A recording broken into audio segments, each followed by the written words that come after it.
Y aquí está la gran pregunta, ¿no? Es algo que de verdad nos pone a pensar.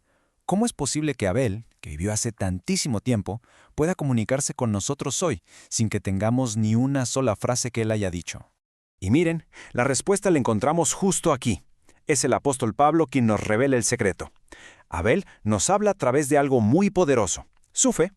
De hecho, fue la primera persona en toda la historia humana en cultivar esta cualidad. Y su ejemplo fue tan fuerte, tan real, que ha logrado atravesar los siglos para llegar hasta nosotros.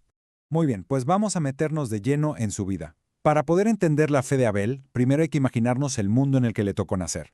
Y les adelanto, no era para nada un paraíso. Al contrario, era un lugar bastante complicado, lleno de retos, justo a las afueras de ese jardín de Edén que sus papás habían perdido. A ver, detengámonos un poquito a pensar en esto. Adán y Eva, sus padres, lo habían perdido absolutamente todo. Su hogar perfecto, la oportunidad de vivir para siempre, todo. La vida fuera de ese jardín era durísima, puro trabajo y esfuerzo.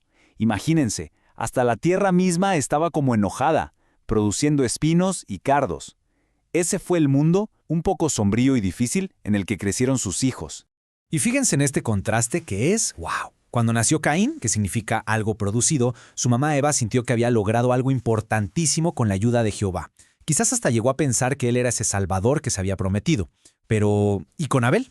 Su nombre puede significar algo como vanidad o un simple soplo. Parece que ya no había tanta emoción, ¿verdad? Esto nos da una pista de que desde el inicio las esperanzas de sus padres no eran las mismas para los dos. Entonces, aquí viene la pregunta del millón.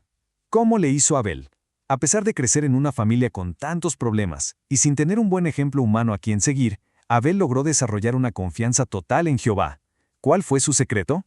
Pues miren, la fe de Abel no fue cosa de suerte. Él la construyó, ladrillo por ladrillo, sobre 3 bases súper sólidas. 3 razones muy poderosas que vamos a explorar justo ahora. El primer pilar, la creación. Es cierto que el suelo estaba maldecido, pero todo lo demás no. Abel era pastor, así que pasaba muchísimo tiempo al aire libre. Al ver a los animales, el cielo, las estrellas, todo a su alrededor, él veía pruebas clarísimas del amor tan grande y la sabiduría de su Creador. Ponerse a pensar en todo eso día tras día fue lo que hizo su fe cada vez más fuerte. Vamos con el segundo pilar, las promesas de Jehová. Abel podía ver con sus propios ojos que lo que Dios decía se cumplía. Veía los espinos en la tierra, seguro fue testigo del dolor de su madre al tener hijos y notaba que la relación entre sus padres no era fácil, justo como Dios había advertido.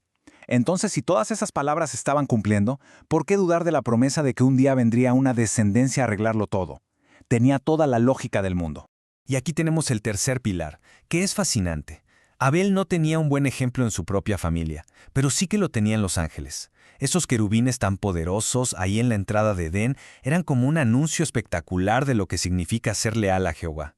Pasaban los años, las décadas, y ellos seguían ahí, firmes, con esa espada de fuego. ¿Qué ejemplo tan increíble de obediencia para él? Y así, llegamos al momento clave de esta historia. Toda esa fe que Abel había estado cultivando en su corazón estaba a punto de salir a la luz de una forma que cambiaría la historia para siempre. Los 2 hermanos le hicieron una ofrenda a Dios. Caín trajo algunos productos del campo.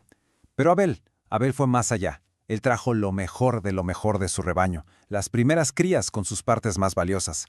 Y aquí está la clave de todo. El problema no era qué ofrecieron, sino por qué lo ofrecieron. Abel lo hizo por un amor y una fe de verdad, mientras que el corazón de Caín ya estaba demostrando que sus obras eran malas. Y la reacción de Jehová fue súper clara. Aprobó a Abel y su sacrificio. Y fíjense en este detalle tan importante. Dios no solo vio la ofrenda, sino que primero vio a Abel, a la persona, y le agradó su corazón, un corazón lleno de fe. ¿Y qué creen que hizo Caín al ver que a Dios le gustaba más la ofrenda de su hermano? En lugar de tratar de aprender, se quemó por dentro. Se llenó de un coraje, de un odio terrible, y ahí sí que su verdadero corazón quedó totalmente al descubierto. Y aún así, la paciencia de Jehová fue increíble. Trató de hablar con Caín, de razonar con él, le advirtió que el pecado estaba ahí, como un animal salvaje agachado en la puerta, listo para saltarle encima, pero también le dio una salida, una esperanza. Le dijo que si hacía el bien, podía ganarle al pecado y recuperar su favor. La decisión estaba en sus manos. Pero tristemente Caín no quiso escuchar. Llevó a su hermano al campo y ahí, movido por los celos y la maldad, lo mató. Ese fue el primer asesinato de la historia humana, un momento terrible que lo cambió todo. Y con esto regresamos al principio, porque la historia de Abel no se acabó en ese campo. Todo lo contrario, fue justo en ese momento que su ejemplo de fe empezó a hablar más fuerte que nunca. La Biblia usa una imagen muy poderosa. Dice que la sangre de Abel le gritaba a Jehová desde la tierra. Era como un grito pidiendo justicia, y por supuesto, Dios escuchó. Castigó a Caín por ese crimen tan horrible. Con su muerte, Abel se convirtió en el primer mártir. ¿Y qué es un mártir? Pues es alguien que es asesinado por causa de su fe. Él fue la primera persona en la historia que sufrió persecución y muerte por serle leal a Dios, y, lamentablemente, marcó el inicio de un patrón que se ha repetido muchísimas veces. Así que, el punto más importante es este. Aunque su vida fue corta, fue una vida exitosa. ¿Por qué?